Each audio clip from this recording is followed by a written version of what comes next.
Hallo liebe Freunde der Pixelwarte. Wie ihr sehen könnt hinter mir, es ist noch früh am Morgen. Es ist, wir sind noch relativ entspannt. Es ist der dritte Tag jetzt auf der Gamescom und auch die Pixelwarte wird bald fahren. Wir haben für euch, nicht weil ihr hier sicherlich nicht reinkommen wolltet, ja, hier ist nämlich der Eingang zu dem Cyberpunk 2044, nein, 2077 Stand von CD Red, das neueste Projekt von CD Red, und wir freuen uns sehr darüber, mit euch im Rahmen der Gamescom ein ganz, ganz tolles Interview präsentieren zu dürfen, in dem ihr etwas über das Spiel erfahrt, von dem ihr möglicherweise bald noch mehr hören werdet. Das Spiel, der Veröffentlichungstermin ist noch nicht ganz klar, aber CD Red hat sich einer völlig neuen IP gewidmet, in der es eben in der Welt einer Stadt um eine horizontale und eine vertikale Spielweise zu gehen scheint. Und allzu viel dürfen wir noch nicht verraten, aber wir wollen auf jeden Fall mit euch darin immersieren und in einer neuen Bubble diese wunderbare IP ein bisschen darstellen. Wir haben ein ganz tolles Interview bekommen mit einem Produzenten hier, und wer das ist und um was es dabei geht, das erfahrt ihr jetzt gleich. Viel Spaß bei dem Interview. Live on the channel.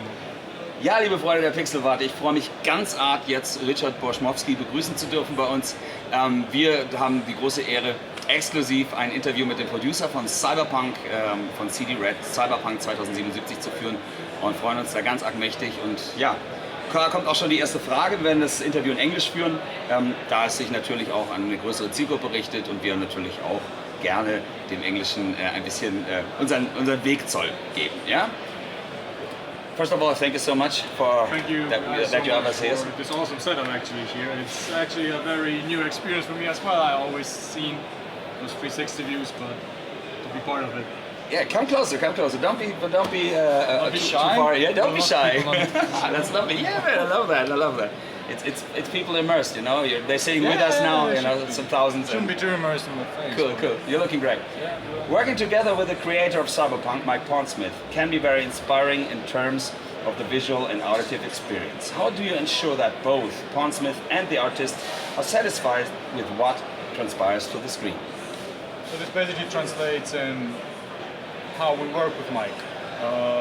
Mike is constantly updated by us about the development process, and he actually serves a role of a walking encyclopedia for us. Okay. And every time we have a question which is not directly answered in the rulebook, Mike is there for us to answer it, to elaborate on a character's background, for example, and it just is a safety net that we always know that we are not stepping in the unknown, because if we want to do our thing, we'll do our thing, discuss it with him. But if we really want to be true to the core of the given character, Cyberpunk in general, then he is there to tell us we should do it this way, you could do it this way, or another. And on top of that, every time we finish a bigger chunk of the game, we show it to Mike. So, for example, when we finished our story, obviously he got the storage we need. He actually said that like he was very delighted to see it, that he had this feeling like, all right, those guys, they know what Cyberpunk is all about. Or when we showed him Night City for the first time, like in-game, he actually said that this is how I imagined Night City for 30 years, and this is just a clue for us that we are on a good track with what we're doing. And it was a whole city. It was not one character. It was a whole city of course. It was creatures. Back then it was a given part of the city. Uh-huh. But yeah, I mean, it was a huge thing. Proof of relation, yeah. But on the other hand, if you have a character, a very important character, which is very work heavy as well, if Mike says that, yeah, this is the guy, then this is all the same for us. Okay. So does he? You have also negotiations about certain elements? Negotiations? I wouldn't call it negotiations. It's different opinions. If we are discussing different outcomes, right? And sometimes we talk and we come together to a conclusion very quickly, and we say, yeah, that's it. It's working perfectly. And sometimes we have different opinions, and then we are talking, and we are reaching together like one joint decision, which we are both sides are happy with. What age is he now? I don't really know. It's like my age, He's holding up. 53, like I this? seriously don't know. I think he's about your age, maybe slightly older. Okay. But he's holding up. Like, But he kept young, because it's different. I mean, it's a different generation we're heading here, we're facing. Yeah. But he is like, you don't really feel that he is like a different generation. Like, he's totally into video games, movies, stuff like that. So you can talk with him about all the nerdy things. Yeah, I'm really wondering how that's going to be. Compared to the well-known Witcher mechanics and systems, like the dialogue system or the side and main quest synergy that forms the whole experience, how many risks does the development team take with this title by implementing unknown and new elements? Sure, those risks are mainly resulting out of the creative process itself.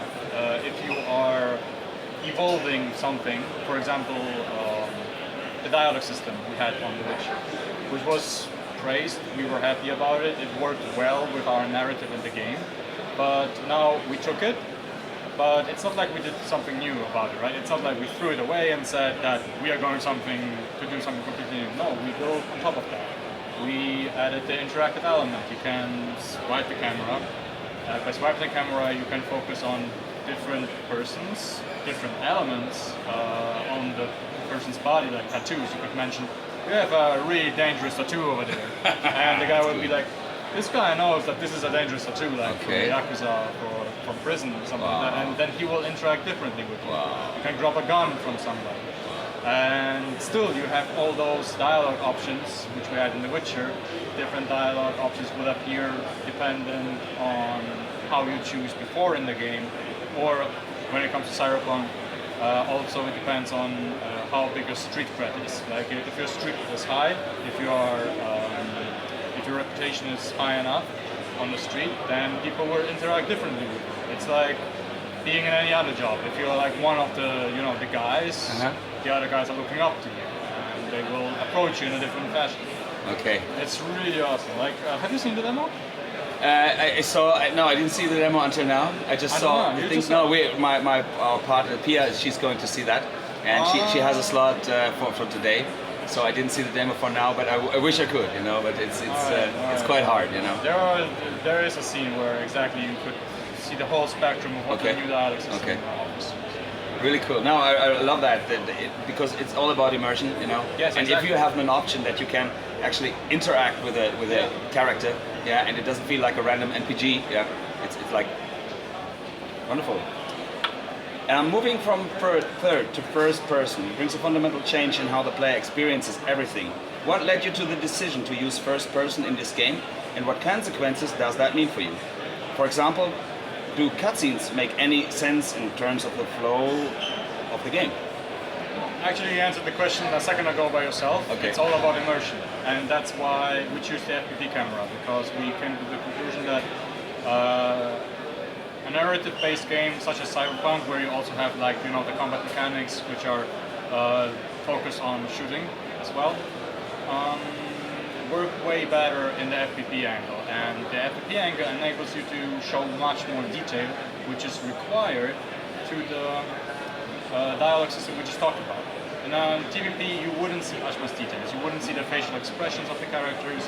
You wouldn't probably see what the tattoo really is on your forearm, and this is basically why we did it. And when you are asking about the cutscenes, we do have cutscenes in the game, but they are seamless. So you will never feel like dispatched from the scene itself. There will be no blackout or something like that. Everything is like flowing like a river. Flow. Yeah. No chapters, no, just a flow of... Of course there are in the narrative structure there are chapters, but it's not like bam, chapter one done, loading screen. Great. Cool. Wow, I really wonder what's going to be. How do you make sure that the suspension of disbelief works? Which techniques do you use for this, and what has to be established to create an immersive cyberpunk game made by CD Projekt Red? So I think when it comes to suspension, it's actually a very given genre we are in, because in an RPG you are constantly making choices. And at some point in the story you will be faced with a difficult choice. You will have outcome A, B, and C. None of them is really perfect, but you have to choose because the situation requires you to act fast. and you will pick one of those options in order to progress, obviously, but you will actually never know what this might cause in the future. You will always have this, you might have it in the back of your head, that alright, I pissed this guy off, so maybe he will like try to retaliate at me at one point. But sometimes you will make decisions, you will think that everything is fine, but actually somebody you don't know got, angry about this thing or is grateful for you doing that. And in the later part of the story, somebody unknown might approach you and tell you, hey, I know that you helped out this guy back then. Thank you for that. This was somebody close to me, so I will help you out right now. All right. Just being an example. Okay.